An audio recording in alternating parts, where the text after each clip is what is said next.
come from the northern part of Sweden. The photo is from Kigali Genocide Memorial Center. I was there 2 years ago, and it's a lively debate about why this happened and what is the situation for example, pacifism in relation to these kind of problems.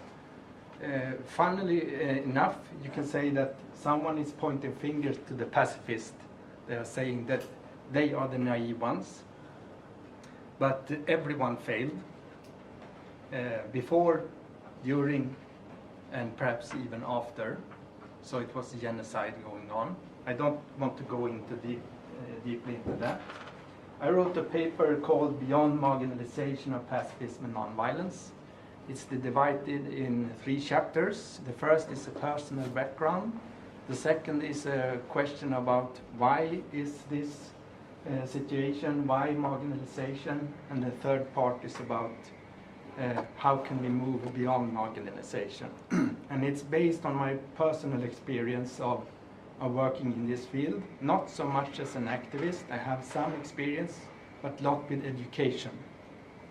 So we'll have a focus on that. You see there are 2 logos. One is Another Development Perspective. That's my company that I've been running for 10 years. One is Another Development Foundation. It's a think tank and do tank, just recently launched. I have been a teacher in peace and conflict studies since the beginning of the 90s, and I've been involved in civil society work since the beginning of the 80s. So I'm 53 years old. So when I saw this title, I saw, wow, this was really something. I had to go here, even if I had some effects on the climate by going here from Sweden. So I'm really a bit scared about the concept revolution, security, and politics. But as long as pacifism was there, I was ready to go. And rethinking. So 90% of the reason why I'm here is to learn and to meet people, and 10% just to present my paper. So it was, and it's been really fulfilling to listen to the other presentations. This is Sweden, and this is New Zealand, so you see it's a bit of distance. 16 hours between Doha to here, so I was a bit tired when I came. And we're bordering Norway on the west and Finland on the east, and we have Denmark on the south, Scandinavia, and we have the Russian, and we have also NATO all over the place. This is Sweden. Just to know, here is my hometown, the city of Umeå, in county of Västerbotten it's called. And we have 21 counties, we have 290 municipalities in Sweden. I'm born in the city. I'm raised up in Luleå, and it's very sparsely populated. I can tell a lot of jokes about that, but I won't go into details. Our smallest municipalities are like villages. I think the smallest about 3,800 people as a municipality, but it's really like a village.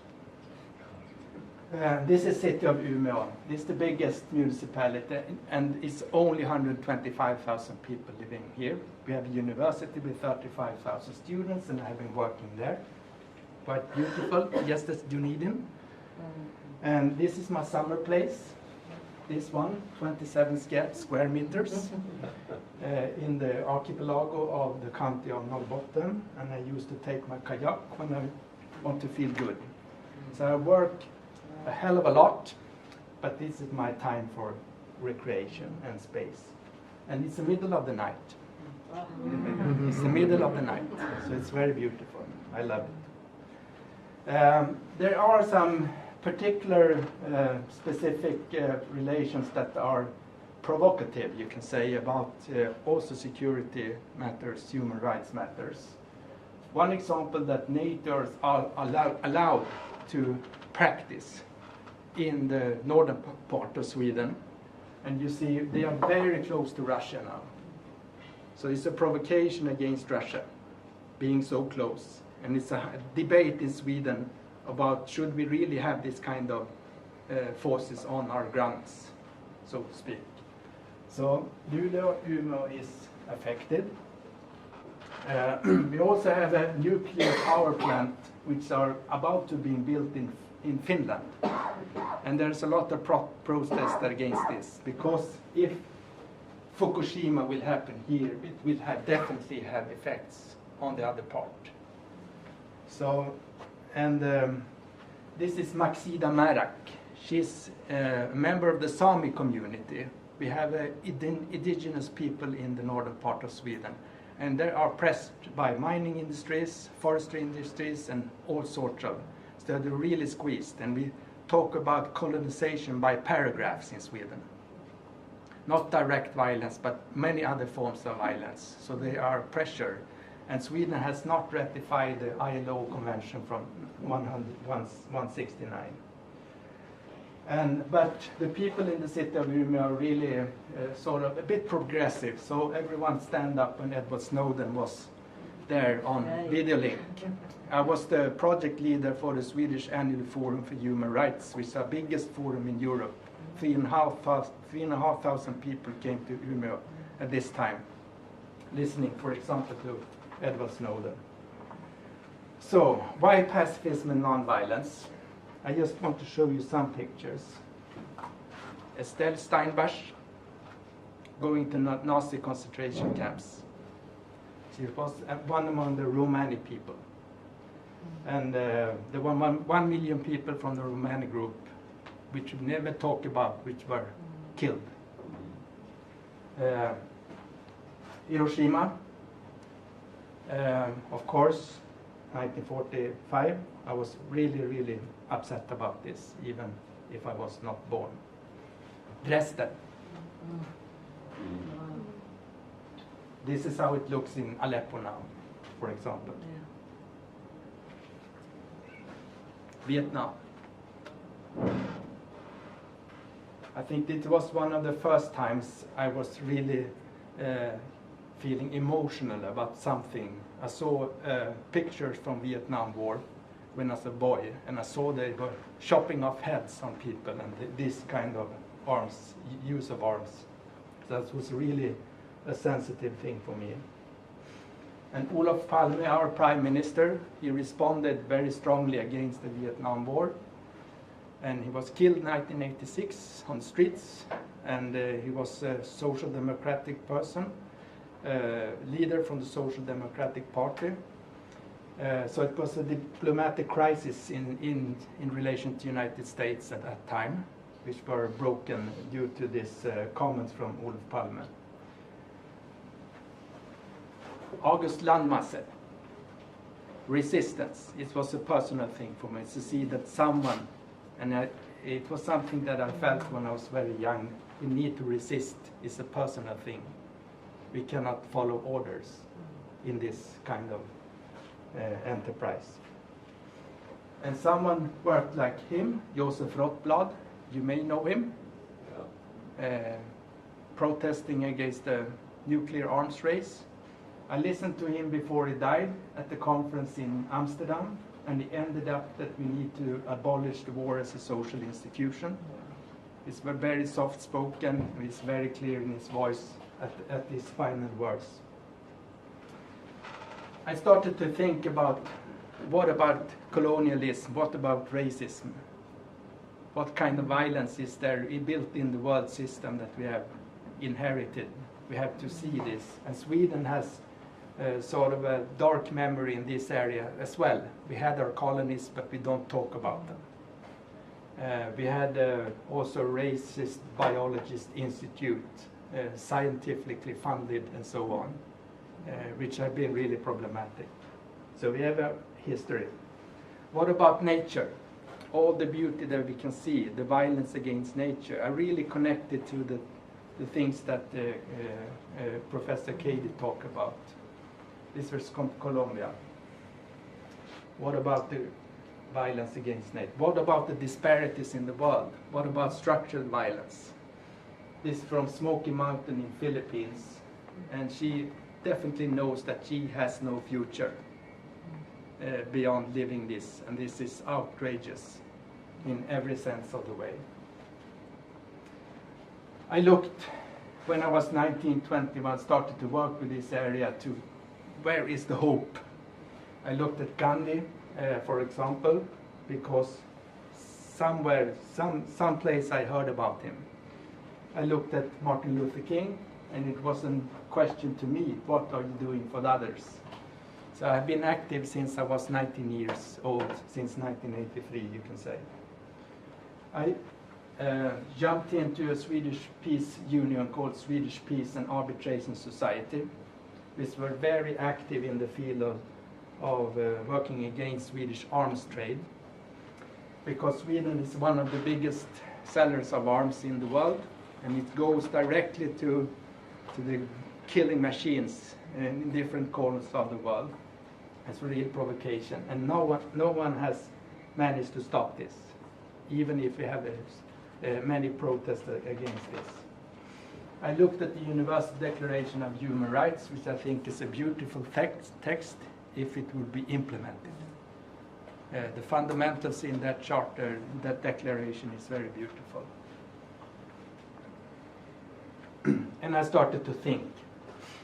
This was the emotion, the reaction against world, things that happen in the world. One of the first texts that I read was written by Johan Galtung, for example, called The Crisis. And a specific text was written by Björn Hettne, a professor in economic history and peace and development studies, called The Western Development Model Question.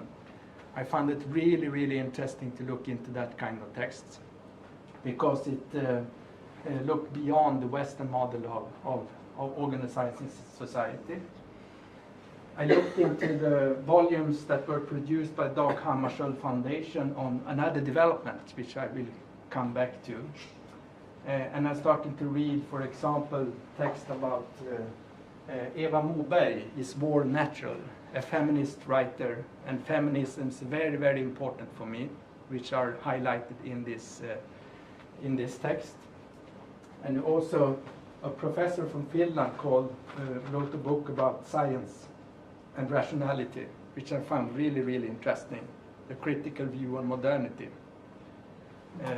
So these kind of texts were very important in my early age. And this is Eva Moberg, fantastic person in so many ways. She was the daughter of one of the most famous authors in Sweden. Another development, this is sort of a vision for nonviolent action, I think. It's connected to where do we need to go, not just against war, but to something. And it was sort of developed within the Dag Hammarskjöld Foundation, but it has long intellectual roots. It was developed during the Cold War and the liberation era for the newly independent states. It was just after the UN Conference on Environment in Stockholm, 1972. And it said something that I heard also from Stellan Windhagen when they talked about thinking that came from, for example, the Zapatistas. The right to development, protection and care for the environment, autonomy, self-reliance, endogenous development. We need structural reforms on the global level and such things. So it was sort of anti-capitalist, but it was also anti-communist perspective. It have to find something else. What is that? That was the question. And it has also been a big conference in Bandung in Indonesia, highlighting almost the same thing some years before this publications from Dag Hammarskjöld Foundation. Okay, I have been a teacher for all my life, since 1983, in 4 higher education institutions, but also in different areas. I worked at SIDA, Swedish International Development Cooperation Agency, for some years. So this is from Machakos County in Kenya. We talk about gender equality in a girls' school. This is from Busia municipality bordering Kenya in Uganda. And I talk about sort of the quadruple squeeze problem from different angles on the planet in that area. And we can also see that another development is not the reality today. This is a measurement of the ecological footprint from the high consuming countries, and this is the situation for the countries with lowest human development, lack of education and healthcare. And this box with high human development within the Earth limits, it's almost empty. We have some countries here, Cuba, for example. I think Costa Rica is there. I think Bhutan is there closely. But Sweden is one of the worst in this area. We are recognized as one of the best when it comes to environmental sustainability. When it comes to our global consumption levels, we are beyond the limits. And here we have the United Arab Emirates and Qatar, for example, and we have the United States up here. Totally unreasonable. And everyone seems to want to go here, but not there. So this means that everyone is a developing country in some sense. So I took this in my... I thought education was a good way to start for me, personally. Now I'm moving quickly into the paper, what is said in this paper. As I said, the outline is quite simple. Why are pacifism and non-violence marginalized? How can we move beyond marginalization? How many? 3. 3 minutes. Oh my God. I looked into these questions in the first second chapter. What about the system? And when I talk about the system, we talk about the system of states. What about masculinity and violence? What about civilizations and cosmologies? What about democracy and nonviolence? What about pacifism and nonviolence? And I just want to quickly say that these are the summarizing of this chapter. The system of states is a sort of enhancing a culture of violence. It doesn't mean that every state is competing and doing war all the time. But almost every country in the world have military forces to use large-scale violence, and this is normalized. I also looked in the question of masculinity and violence. I think you and Galton call it that we have a pink elephant in the living room. It's we as men who are supposed to do the violence, and we are actually doing it. So I think a feminist approach is absolutely necessary if we want to approach how we will get into a non-violent world. I will come back to that. I don't see civilizations and cosmologies as the root cause to conflict. I think it lies in the systems. Because what about Gandhi, for example? He's a Hindu person. And we have both violent perspective in the Hinduism and both non-violent perspectives. In Christianity, the same. In the Muslim world, the same. In the most cultures, it's a very dynamic and flexible views on the questions on legitimacy and violence. Democracy, which are highlighted as the norm in today's world, is a challenge. Okay, we have systems for electing our representatives and so on. We have international laws. It's based on liberalism. But we know that liberal states can use as much violence as authoritarian states. And the United States are the most clear example on that. UK, and, for example, also. And also Sweden, who are exporting arms to other parts of the world. And culture of pacifism and nonviolence is sort of on the extreme, opposing this. And I was very happy about listening to Professor Grady about the continuum, because it's my view as well. I don't have the time to go into the sort of lengthy... In the paper, I developed this further in all aspects. But what about beyond? I think pacifism and nonviolence is ideologies that stands on its own feet. It's not part of liberalism. It's not part of socialism. It's not part. It's its own ideologies, and that is a strength. It can contribute to something important in the political discourse. It's a contribution to democratic discourse. Of course, we can discuss if Costa Rica is a good example, but at least they have shown something to the world by abolishing their own armies. There's a beautiful movie now called A Bold Peace, which I recommend, a documentary. I think proponents of pacifism and nonviolence need to embrace feminism more clearly. I don't see that in so many papers and thoughts about the connection, but I think it needs to be more explicit and more well-grounded. I think another development is a sort of a vision. It's not a blueprint for the planet, but it highlights the opportunity of testing and trying, working with development in a different manner, according to culture and according to different realities on the ground. I'm very positive about what has been done in the field of nonviolence. Of course, we need to be critical and examine what we're doing. But so I have not much to say about that actually. But I want to say something about education and communication. Education and communication is difficult, of course. 1 minute. Paulo Freire, you know that educational system can be oppressive. So you have to find a way to think on education within the system, so to speak, working with education. I jump over that. We have this new development agenda today, and we have a box called quality education. Is that an entry point for something?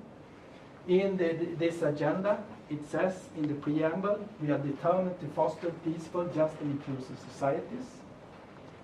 But it does not include the words pacifism and nonviolence, either in sub-targets or indicators.